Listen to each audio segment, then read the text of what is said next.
अलग सोचो। एक आदमी बहुत गरीब परिवार से था।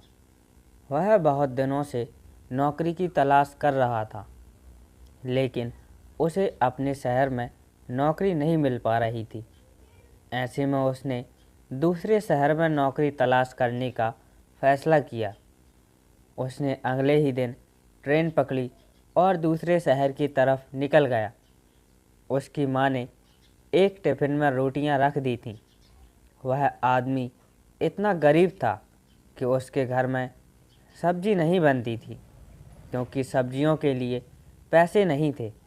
ऐसे में बस उसकी माँ ने रोटियां ही बनाई थीं और उसको टिफ़िन में रख दी थीं। जब उसका आधा सफ़र तय हो गया तो उसे भूख लगी। उसने टिफ़िन निकाला और रोटियां खाने लगा। जिस तरह से वह रोटियां खा रहा था, उसके आसपास बैठने वाले लोग उसे देख रहे थे।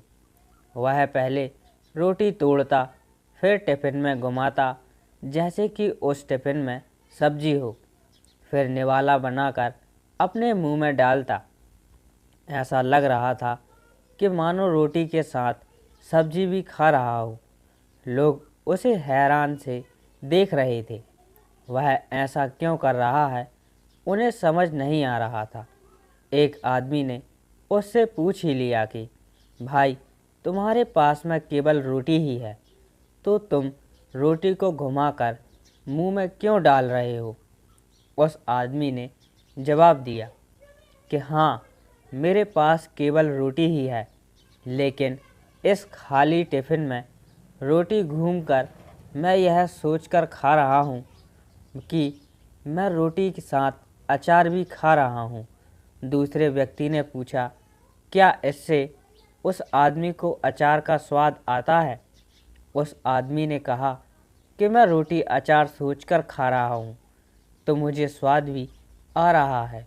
जब उसके आस-पास बैठने वाले लोगों ने यह बात सुनी, तो एक आदमी बोला कि अगर सोचा ही था तो अचार क्यों सोचा?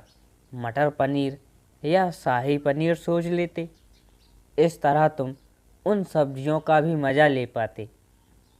तो दोस्तों, इससे हमें यह सीख मिलती है, बड़ा सोचो, तभी सफलता बड़ी होगी। अगर आदमी के सपने बड़े होंगे, तभी सफलता भी बड़ी होगी। इसके लिए आदमी को बड़ा सोचना होगा। ज़िंदगी में अगर कुछ बड़ा करना है, तो आदमी सोच बड़ी रखनी चाहिए। अगर आदमी के सपने बड़े होंगे, तभी सफलता भी बड़ी मिलेगी। लेकिन शुरुआत हमेशा छोटी से ही होती है। बूंद बूंद से समंदर।